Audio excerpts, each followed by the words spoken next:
Welcome, everybody, to another episode of the Sports Beat with Richard Holdridge, presented by Georgia Alabama Sports Live.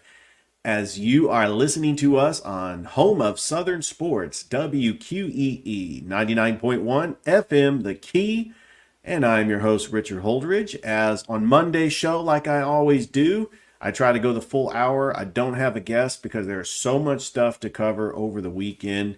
I'm going to get into high school football on tomorrow's show because on Tuesdays, Wednesdays, and Thursdays, I have a scoreboard show that is aired on Georgia Alabama Sports Live's Facebook page and YouTube channel. But we had a fun weekend of calling high school football. We also featured the GIAA scoreboard show that was aired on GIAA.tv and the GIAA Facebook page.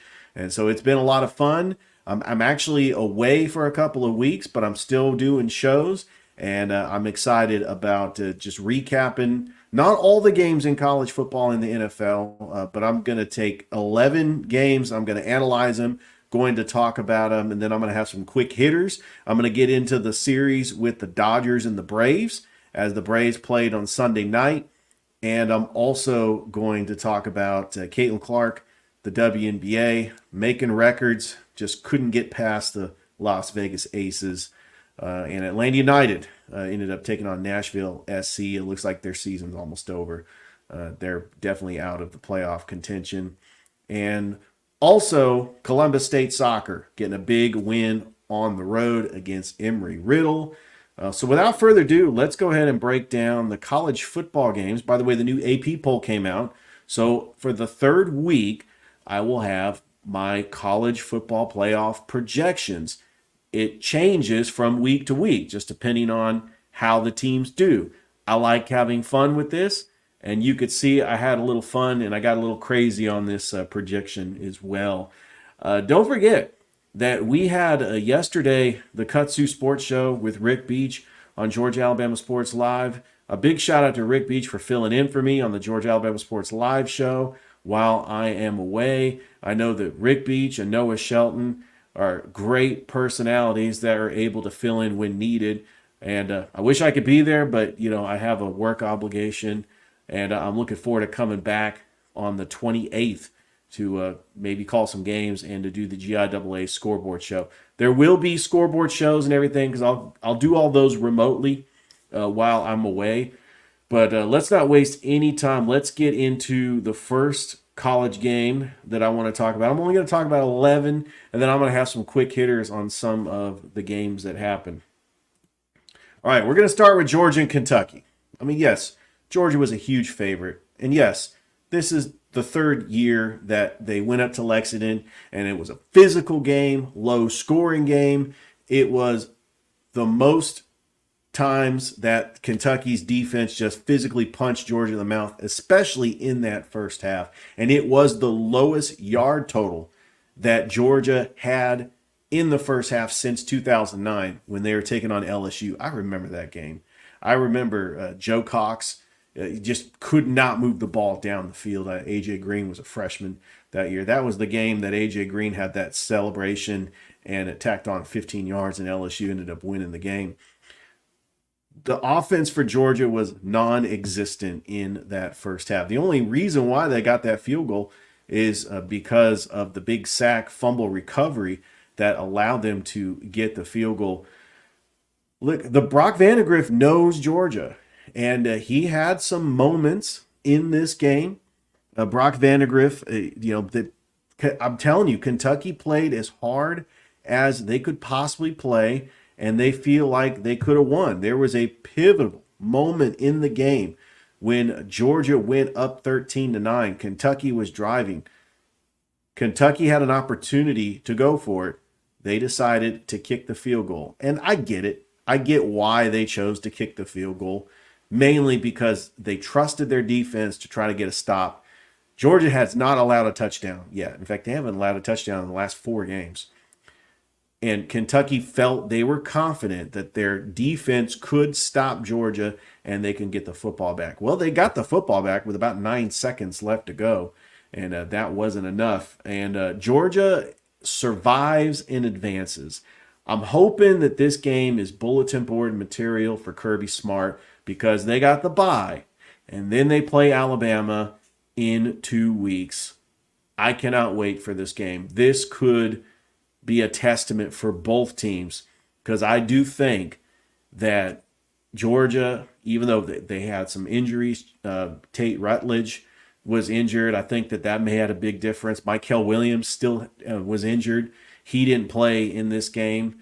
I want to see more, vertical passing to the receivers. Dominic Lovelet. I want to see more Blake Bell. Oscar Delp needs to step up. Where are the playmakers like Georgia had last year with Brock Bowers and Ladd McConkey?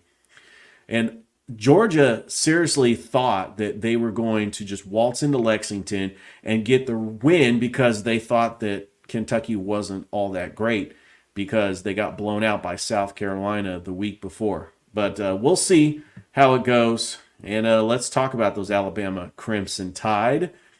It seems like they're just as good as a Nick Saban-led team because Kalen DeBoer is a fantastic coach. When you go from one Hall of Fame coach, greatest coach to ever coach the game, to Kalen DeBoer, who took the Washington Huskies to the national championship game, times are good at Alabama.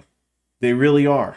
They've got the players. They got the facilities. Coach Saban built something that is just bigger than Alabama football itself. And this game, I had a question about this game. I thought because it was a noon kickoff, they were playing a Power 5 conference team on the road.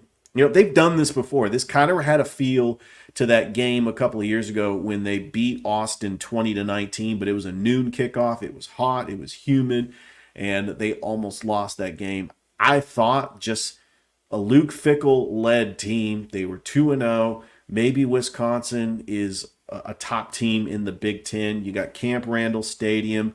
You got them playing jump around, getting everybody hyped up. And Tyler Van Dyke, he was the transfer from Miami. He moved the ball down the field. But I'm telling you, once Tyler Van Dyke got injured, it's a different game.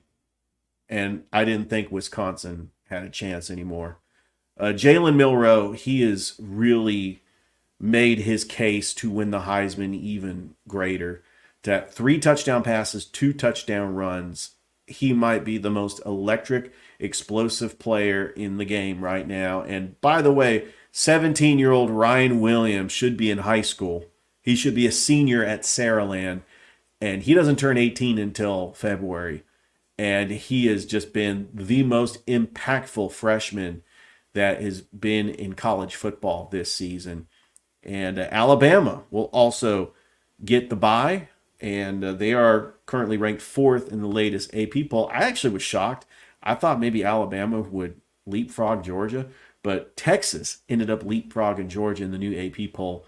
And that's got to be motivation for Kirby Smart. But that matchup in 2 weeks, I got plenty of time to talk about it because I have dissected and analyzed every single Georgia and Alabama game since 2008. We go all the way back to 2008, Nick Saban's second year, the blackout game, College Game Day was there, and Alabama was blowing them out in that first half. And Georgia made it respectful. Remember, that was the year Georgia was a preseason number 1. And the fortunes of both teams have turned. And if it really wasn't for Stetson Bennett being Superman in that national championship against Bryce Young and the Alabama Crimson Tide, back in 2023, I seriously think, in 2022 rather, I seriously think that Alabama wins yet another national championship. That's how close it was, razor thin between these two teams. We still got plenty of time to talk about this. All right, like I always do on this show, because this is local to Columbus, going to talk about that team that is 45 minutes up the road. On the Plains, as the Hank Brown era begins in Auburn. Look, you're supposed to beat New Mexico. The testament of how good Auburn is when they face Arkansas on the Plains next week. I think that that is going to be a barometer of how good Auburn is. But Hank Brown is the answer. 4 touchdown passes. He didn't cost you the game. You have somebody that's coachable. He's only a freshman. He is the future of Auburn, and now Hugh Freeze is just putting him into the deep end. Peyton Thorne is done as the quarterback at Auburn. I would not be shocked if he just left the team. That's how bad it got for Auburn. But to come to think of it, Cal did beat San Diego State, and Cal is 3-0, and they have a chance to beat Florida State next week. So maybe Cal is good, but I believe that Hank Brown is going to get Auburn to at least 8 wins. They're out there for Auburn to get. I do think that Kentucky, that's a winnable game. I mean, of course, you got Vanderbilt, Arkansas. You got to beat Oklahoma. I know that right now Oklahoma undefeated. They're playing Tennessee next week in Norman. But Auburn, I still think, can go 8-4 even after that trip up against Cal. The game of the day, in fact, College Game Day was there. Josh Pate was there. It was LSU, South Carolina. You're going into Columbia, South Carolina, hostile environment. The fans are crazy there, not just at night, but for a noon kickoff. They're playing Sandstorm.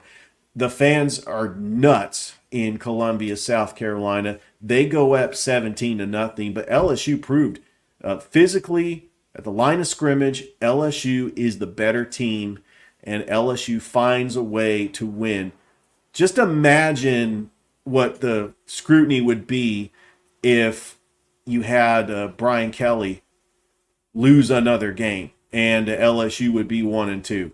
It would not be good.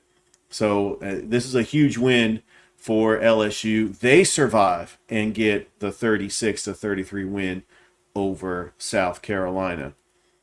Probably the biggest upset of the day. How about those Memphis Tigers? 3-0. In fact, they are my favorite in the group of 5 to make the college football playoff. Florida State, I watched this game. They shot themselves in the foot. DJ Uiagalelei just made mistake after mistake. And, his receivers weren't helping him out either. I mean, he had some open receivers, and they ended up dropping the ball. But I think that Memphis easily goes undefeated. Florida State's in big trouble. They are 0-3, and they face the 3-0 Cal Golden Bears next week in Tallahassee. You don't think Cal's motivated to make a statement and try to get a win there? I think that Mike Norvell he's approaching Willie Taggart era. I mean, you remember how bad Willie Taggart was as a coach for Florida State. Mike Norvell, he gets a pass because they were undefeated last year and they didn't deserve to go to the college football playoff because Jordan Travis was injured. But since then, after that 63-3 loss to Georgia, it's been downhill from then for Florida State. And this really was a great win for the Memphis Tigers. I know they are excited up there on Beale Street. Memphis is just, I've always had an appreciation for the Memphis Tigers football team. My first ever college football game was 2005. I went to the Liberty Bowl and saw D'Angelo Williams rush for over 200 yards against UAB. And it was just incredible. And I know that Memphis has got to feel disrespected that the Big 12 or the Pac-12 or the ACC didn't invite them into their conference. I think it's a real big disrespect. Hey, let's go over to the FCS. We don't talk a whole lot about FCS here on this show, but I want to give a shout out to the Mercer Bears. Mercer is 3-0 on the season. Have yourself a day. I really want to support the Mercer football team. I mean, they got great facilities, 5-star stadium, passionate fan base over there in Macon. I know I've had WMAZ's Marvin James on the show. I'm hoping to have his counterpart on the show as well as I try to branch out and talk some Mercer sports. And I love it. I love it for the Mercer Bears. What a great win. Georgia State. Wow. Congratulations to Coach Del McGee. You're now 2-1 on the season. This is the second time in program history that Georgia State has beaten an SEC team. You beat a Vanderbilt team that they need these wins. Clark Lee has got to at least get 4 or 5 wins just to solidify their season because Vanderbilt's schedule is brutal. So when you're playing all your non-conference teams, you have to win those games. They did beat Virginia Tech. They beat Alcorn State last week. You're supposed to beat Georgia State. Yes, I know it's a hostile environment, Center Park Stadium, but what a win for the Georgia State Panthers. Have yourself a day. Hey, I threw this one in because Kobe Hudson, the Troup County alum, gets the game-winning touchdown, and Central Florida beats TCU. Remember, they got the transfer from Arkansas, KJ Jefferson. Gus Malzahn is running that offense, and Central Florida is competing in the Big 12. It seems like Sonny Dykes, first year at TCU, he caught lightning in a bottle. I mean, it was absolutely great. They go all the way to the national championship, and since then, TCU hasn't done anything, and that's got to be tough for TCU. And then finally, I think that Billy Napier is done at Florida. Texas A&M goes into the swamp, and may I add, a backup quarterback, by the way, a freshman. And Florida tried to do the experimentation with Graham Mertz and DJ Lagway. Thought maybe DJ Lagway would get into the game more and be more explosive. But Florida is in serious trouble. They play Mississippi State next, who is also 1-2. And Mississippi State lost to Toledo. Mississippi State lost to Toledo. So you got 2 1-2 teams in the SEC this early in the season facing each other. One of those teams is going to come out 1-3. A very good win for Coach Mike Elko and Texas A&M because this was one of those that they really needed to get after that embarrassing loss to Notre Dame.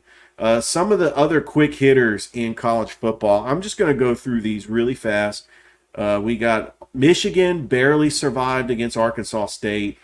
Oregon gets back on track, getting the win over Oregon State in the Civil War. How about a big upset? Washington State ends up beating Washington in the Apple Cup. Missouri was down 14-0 to Boston College, but they are able to manage to get the win 27-21. And Tennessee putting up 71 points on Kent State, and they have got a big showdown next week. I'm going to make a prediction that not only High School Game Day is going to be there, but Josh Pate's going to be there. Tennessee, Oklahoma in Norman. That is going to be just such a huge game. All right, let's go ahead and switch gears. Let's take that graphic down. And before we get into the NFL, I want to make sure I go in order. So I actually came up with my college football predictions. So after this, I'll talk about the NFL. Let me throw that graphic up there. There it is. My college football playoff projections. This is the third week that I have done it. I've got Ohio State number 1 because of their strength of schedule. I think that they're going to have a very easy schedule, even though that game against Oregon is a lot tougher than people expect. But I think that Ohio State is going to be up there. And the reason why I got Texas, who's now the new AP number 1, I got Texas now winning the SEC and getting the number 2 seed. I'm a firm believer. It doesn't matter. Quinn Ewers goes down. He's got like an abdominal strain. He should be fine. But Arch Manning comes in and just doesn't skip a beat. Texas right now has 2 capable quarterbacks that can lead them to a national championship. Miami and Cam Ward, he is special. I just don't see Miami losing another game. And Cam Ward might win the Heisman. I love what Cam Ward is doing for the U. Utah, Cam Rising. They're a very physical team, but they play Oklahoma State in Stillwater next week. Both teams are undefeated. This is another candidate for College Game Day, and Josh Pate might go to both places because you got a big game in Norman and you got a big game in Stillwater. And I feel bad that they're not going to have Bedlam this year because I really want to see Oklahoma and Oklahoma State. But maybe someday we'll have that. All right, so the first round games, which would start December the 20th, Georgia would host Memphis. And this would be a dream matchup because I've been a fan of both teams. That would be in Athens. Oregon would go to Tuscaloosa to take on Alabama as Dan Lanning, who is part of that Nick Saban coaching tree. And by the way, these two schools have never faced each other in the history of college football. Yes, I did my research. USC at Tennessee. The Lane Kiffin Bowl, if you want to talk about that. No, I'm just kidding. We all remember the 2009 year. Lane Kiffin went 7-6 at Tennessee and then jumped ship for USC.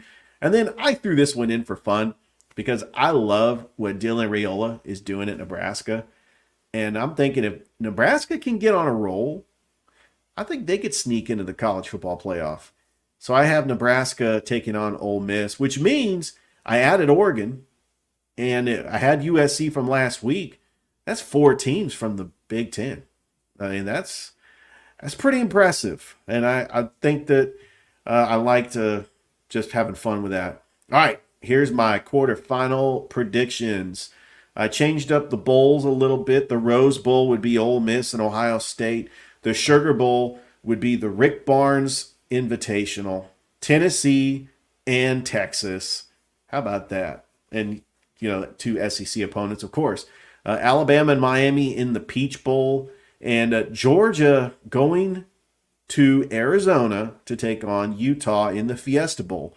Because Utah is the number 4 seed. They're probably going to get the Fiesta Bowl. And let's see those semifinal predictions. I got Georgia and Ohio State in the Cotton Bowl. Alabama and Texas in the Orange Bowl. And I had a little fun with this. The national championship, once again, here we go. Like Dak Prescott says, here we go. Alabama, 34. Georgia, 31. The Tide get back on track. Kalen DeBoer wins a national championship, and Tide fans can relax because the program is in good hands after Nick Saban left, and Alabama is still a national championship contender. But the field is a lot tougher, especially with the NIL and the transfer portal. But I do think that Alabama is a legitimate national title contender. And I honestly do believe that. I was very impressed with their win over Wisconsin.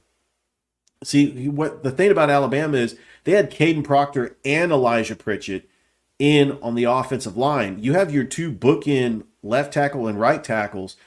The holes were just opening up for Justice Haynes and Jam Miller. I mean, they were just blocking. Jalen Milroe was getting like quarterback draws, and it makes a big difference. I mean, you saw the difference when both players were out against South Florida. All right, let's move on to the NFL because I do want to talk about this game. They were 2 teams coming in that were both 1-0, and this was that televised game on the 1 o'clock slate. And I was actually shocked by this score. But when I thought about it, the Saints are just something else. They are very explosive this year. I don't know what it is. I mean, I think it's Alvin Kamara is healthy. And by the way, Alvin Kamara cannot be stopped. He had 4 touchdowns in this game. And Derek Carr looks like he could be an MVP candidate. And then they have Chris Olave from Ohio State. And they got Rashid Shaheed, who is just a fantastic wide receiver. The thing about the Saints, it doesn't matter who their wide receivers are. They plug and play wide receivers. You've had in the past Michael Thomas, Deverly Henderson, Robert Meacham. It doesn't matter. But I do want to say this about the New Orleans Saints.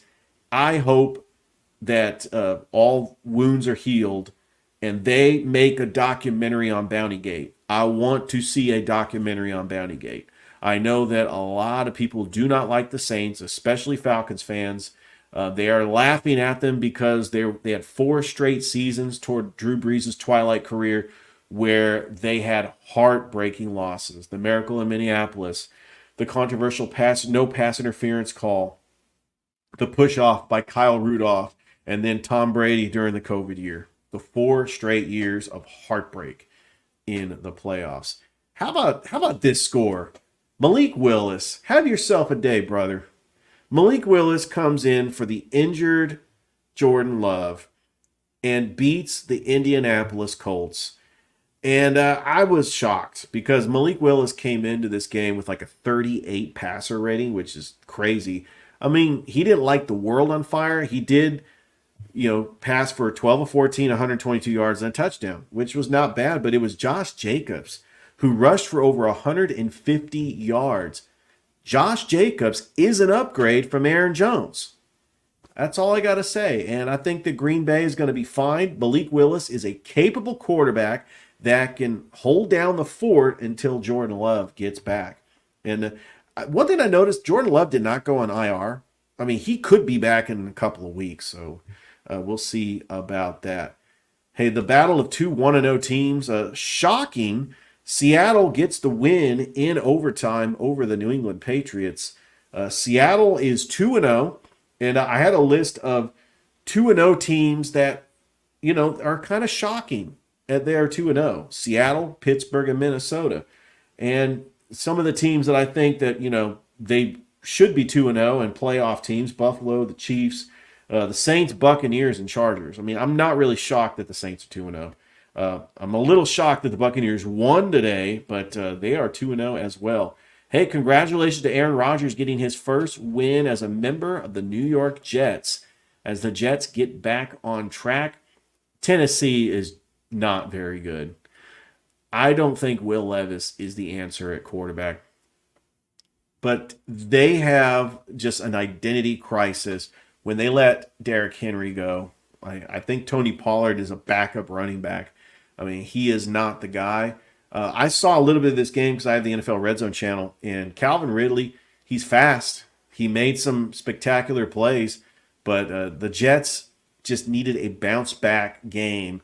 And their defense stepped up when it mattered the most. And so congratulations on getting the win. Pretty shocking score. Tampa Bay goes into Detroit and gets the win over the Detroit Lions. There's probably one person that actually is not shocked because Tampa Bay is a good team, and Jay Rescher from WDAE down in Tampa, Florida, is like singing their praises right now. I mean, I know that he's excited because Tampa Bay looks great. They gave that money to Baker Mayfield. Remember, Baker Mayfield's got a great offensive line, Tristan Wirfs. He's got multiple receivers. He's got Chris Godwin. He's got Mike Evans. And Tampa is going to be fine. I mean, their defense, Vita Veda, who went to my high school, is just a ferocious defensive tackle. And he's hard to block. And I think that Tampa Bay, the NFC South goes through Tampa. But I tell you, that matchup between Tampa Bay and New Orleans is going to be fun. And if you're a Falcons fan, you got to be shaking your head right now. Tampa and New Orleans are going to be good this year? Man, that's just not fair. All right, Pittsburgh and Denver. Pittsburgh is another 2-0 team that I'm kind of scratching my head and thinking, are they really contenders at 2-0? I mean, they don't really have an identity on offense. And Justin Fields is still in there for Russell Wilson. I mean, no, TJ Watt's a very special player. I mean, Pittsburgh is going to get the job done. But, the maturation process for Bo Nix, Denver's 0-2. He will learn to be a good quarterback. So we'll see how that goes. All right, this game. Do want to talk about this game because as a 49ers fan, I knew that the 49ers were going to struggle to get points. Christian McCaffrey is going to be out for the next 4 games. And in my opinion, Brock Purdy is Jimmy Garoppolo without Christian McCaffrey. Brock Purdy is a decent enough quarterback. Well, he'll put up good numbers. But when the game is on the line or if he is trailing, he's not the answer. He's not Patrick Mahomes. He's not Josh Allen. I don't trust Brock Purdy down by 2 touchdowns. He threw 2 interceptions in this game. Well, he actually threw 1 and then had the fumble. But the 49ers did not take advantage of opportunities. They played terrible in this game. Absolutely terrible. George Kittle went out with an injury. I mean, let's hope he's okay. If it wasn't for Fred Warner getting an interception and then the 49ers ended up having a fumble recovery right at the goal line, Minnesota could have blew them out. Just the simple fact that the 49ers had an opportunity, they score the touchdown, they kick the field goal, they go for the onside kick. They were down 20-7 because they coughed it up and Minnesota ended up getting a short field. And the 97-yard touchdown pass to Justin Jefferson, Sam Darnold actually looked pretty decent, and the Vikings are now 2-0. But are the Vikings at 2-0 pretenders as well? I don't buy the Seahawks or the Vikings as big-time championship contenders at 2-0. And plus, this was a game I picked that the 49ers would lose because they have lost up in Minneapolis the last 8 times. They just can't win in Indy. All right, let's take a look at another game that I do want to talk about. And that is probably the biggest shocker. The Raiders ended up beating the Baltimore Ravens. Good night. The Ravens are 0-2. What is going on with the Ravens? The Raiders, I think that even though Gardner Minshew is a backup quarterback, and by the way, this game is in Baltimore. Baltimore rarely loses at home. So somehow, some way, the Raiders found a way to win this game. Gardner Minshew had 3 fourth-quarter scoring drives. Devontae Adams got involved in the offense, 110 yards. I would like to see the Raiders' ground game get going. Zamir White only had 24 yards, but, they had Brock Bowers involved. You have Jacoby Myers, and the Raiders were able to get a big win. I mean, this was a huge win for the Las Vegas Raiders. And let's see what they do. And I also want to mention that we also had the Cardinals ended up beating the Rams. Rams are 0-2. And the Rams will play the 49ers next week. So, good luck with that. I still think that the 49ers end up getting the win there at SoFi Stadium because it's their 49ers Stadium South, because there will be more 49ers fans than Rams fans at SoFi Stadium. Finally, the CBS primetime game. By the way, the Sunday Night Football game that's happening right now, the Bears and the Texans. Since I'm doing this on Sunday night, I haven't got to that yet, but I will try to get to it later in the evening. The final game that I do want to talk about was the Kansas City Chiefs and the Cincinnati Bengals. You can never count out Patrick Mahomes. And even though Joe Burrow has done a great job going toe-to-toe with Patrick Mahomes, and you got Jamar Chase back. Jamar Chase was just spectacular. The Bengals had a 25-23 lead and the ball with about 4 minutes left to go in the game. While I was watching this game, I said, you cannot, any circumstances whatsoever, you cannot give the ball back to Patrick Mahomes. Even if you kick a field goal to make it 28-23, you cannot give the ball back to Patrick Mahomes because he will score a touchdown. Well, they got stopped on a third. Burrow got sacked, but the play before was an incomplete pass. And then he punts it back to the Chiefs. And I'm shaking my head because I'm thinking, oh boy. We've seen Patrick Mahomes do this many times. We've seen Patrick Mahomes do this with 13 seconds left. There was a situation where the Chiefs had a 4th and 16. And Patrick Mahomes throws it into coverage, and there was a questionable pass interference call. But the Chiefs were able to get into field goal range, and Harrison Buckner ends up booting a 52-yard field goal, and the Chiefs win the game, and they are 2-0. And I know next week they go to Atlanta to play the Falcons. The Falcons still have to play the Eagles Monday night, so they'll have a short week. Somebody's going to knock off the Chiefs. Every team is going to give the Chiefs their best shot. After seeing this game, I wasn't impressed with the Chiefs. The only thing I was impressed with is you give the ball to Patrick Mahomes, he's going to get the job done. The way to beat the Chiefs, you take the ball away from Patrick Mahomes. You run the football and you control the clock and you keep Patrick Mahomes on the side. Easier said than done because that Chiefs defense is so underrated. The Tony Romo, the analyst, he called it a Spags special. Steve Spagnuolo, the defensive coordinator for the Kansas City Chiefs, dials up these just incredible plays where Chris Jones bats the ball down, McDuffie makes a big swat. The Kansas City Chiefs defense steps up when the game is on the line. I've seen this way too many times, and they have done it twice to my 49ers in the Super Bowl. You got to keep Patrick Mahomes on the side. Joe Burrow, knowing 25-23, you got the ball. You got to put this game away, and you got to score a touchdown. And he failed to do that, and now the Cincinnati Bengals are 0-2.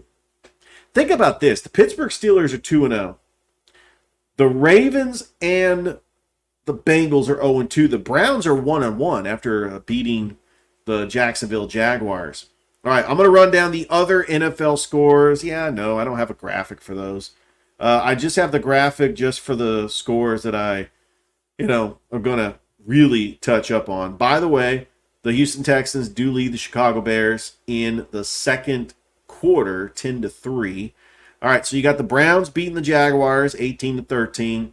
You got the Chargers all over the Carolina Panthers, 26-3. And now Jim Harbaugh's Chargers are 2-0 on the season. All right, you got the Washington Commanders ended up beating the Giants 21-18. And the Cardinals ended up beating the Rams 41-10. And, of course, the Thursday night game, the Buffalo Bills ended up defeating the Dolphins. The Monday night football game, the Atlanta Falcons taking on the Philadelphia Eagles in Philly. And the Eagles are going to be without Devonta Smith. So that is one less weapon that Jalen Hurts has. I'm going to make a prediction here on the show that the Falcons' offense is going to be better than it was against the Steelers in week 1. The reason why is because the Eagles' defense is not very good. The Eagles will get their points. Jalen Hurts is going to be good for 2 touchdown runs, 2 touchdown passes. The Eagles are going to put up at least 28 points. But the Falcons, if they want to win this game, they're going to have to outscore the Eagles. They're going to have to get some breaks. They're going to have to force a turnover. The Eagles are going to move up and down the field. Saquon Barkley is going to look spectacular, which is going to make the entire league go nuts that the Eagles actually got this guy. Also, you're going to see the Eagles just impose their will on the Falcons defense. But I do think that Kirk Cousins has a much better game. Kirk Cousins is going to have some opportunities to get Kyle Pitts and Drake London involved.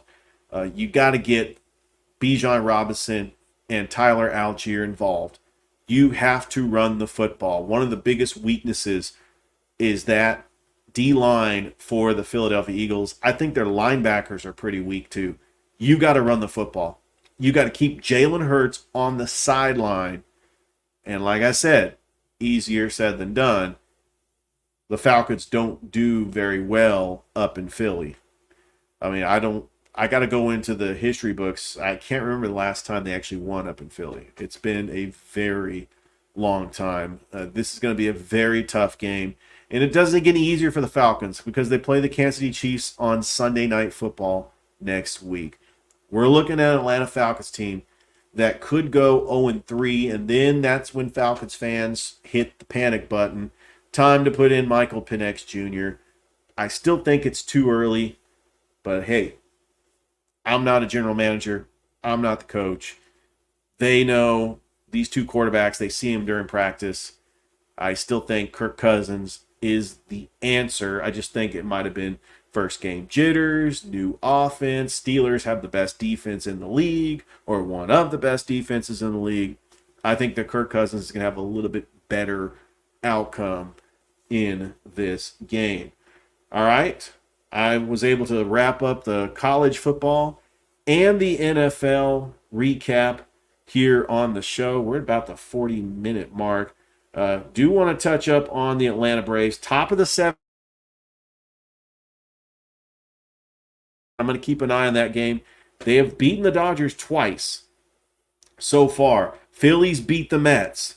So if the Braves win tonight, they will be one game ahead of the New York Mets for that sixth and final wild card spot.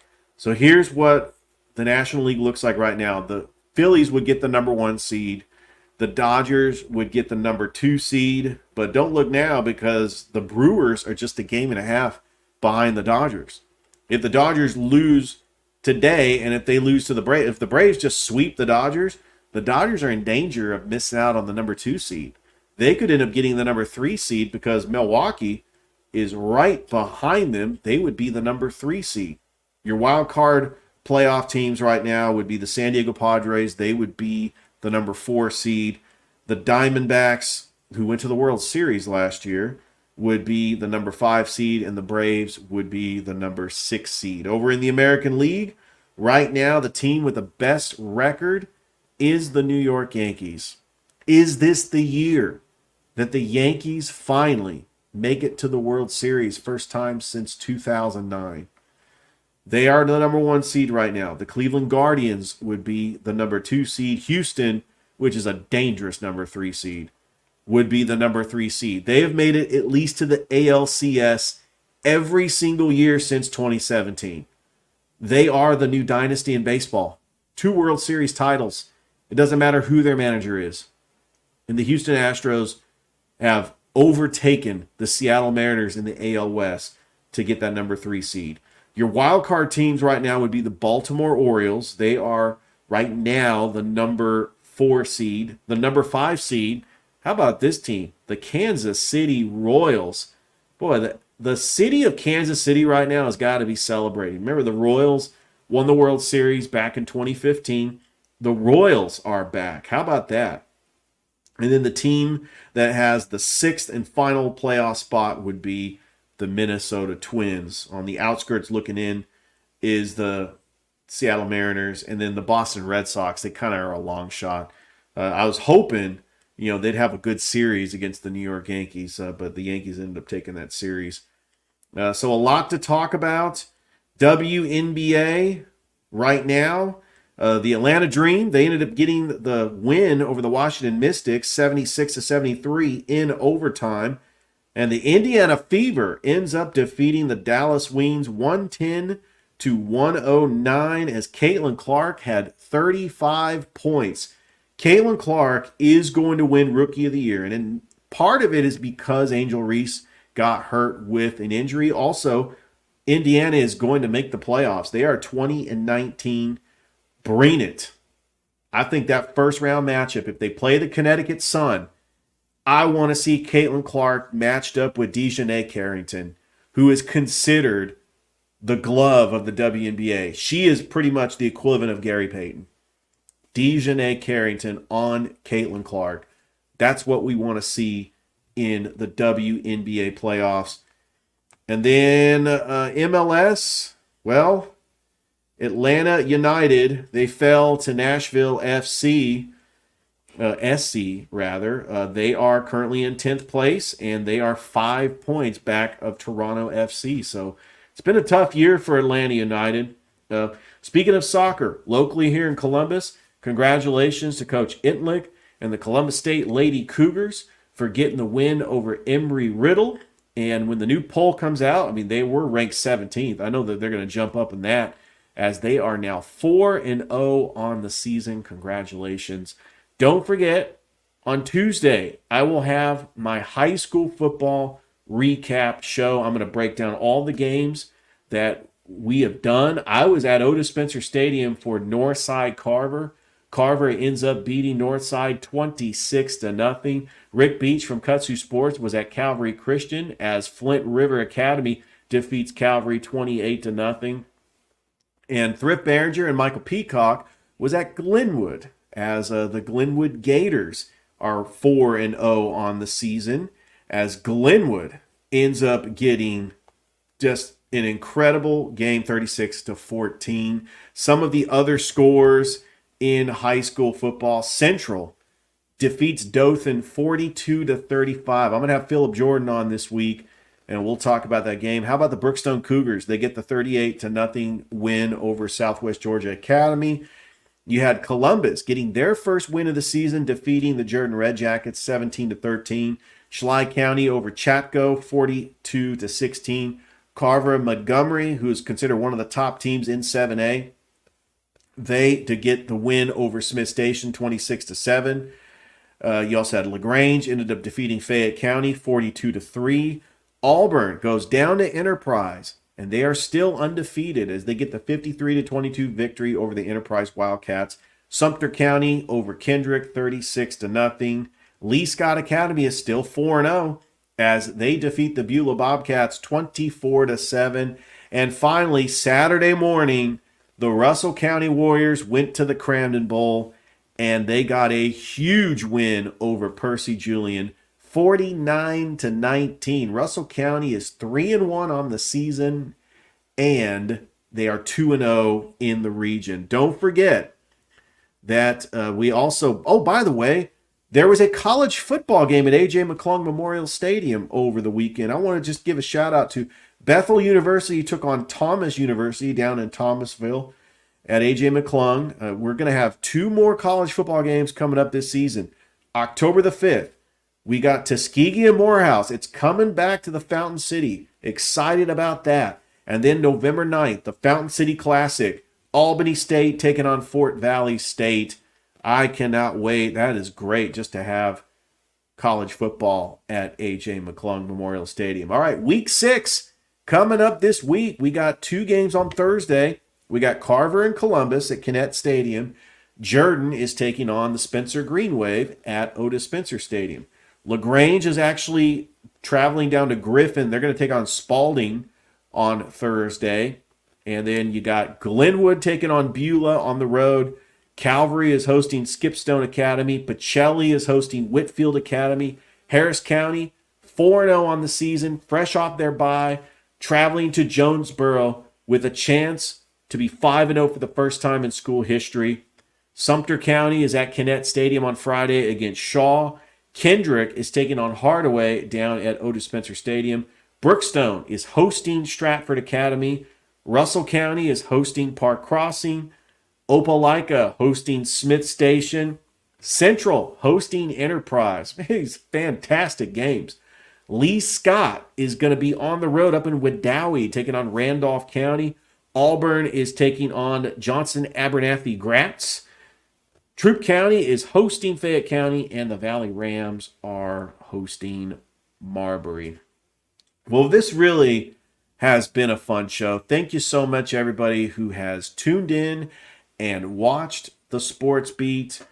And I just want to thank Ryan O'Neill at WQEE for giving me this platform, Thrift Behringer at Georgia Alabama Sports Live for allowing me to come on the Georgia Alabama Sports Live Facebook page and YouTube channel to do this show and just to showcase my broadcasting capability, as it's really been a lot of fun, and I've had a great time. Don't forget, tomorrow's show, going to recap the Falcons-Eagles, going to talk some Braves baseball. Hopefully they get the 4-game sweep over the Dodgers, and I'm going to break down all the games from Week 5 in high school football on the Georgia Alabama Sports Live Facebook page and YouTube channel. It'd be the Scoreboard Show on Tuesday. So I'm airing this Sunday night / Monday because this is going to be on WQEE for the radio station on Monday, but I'm actually going to bring this out Sunday night. Have a great night, everybody, and we'll see you next time.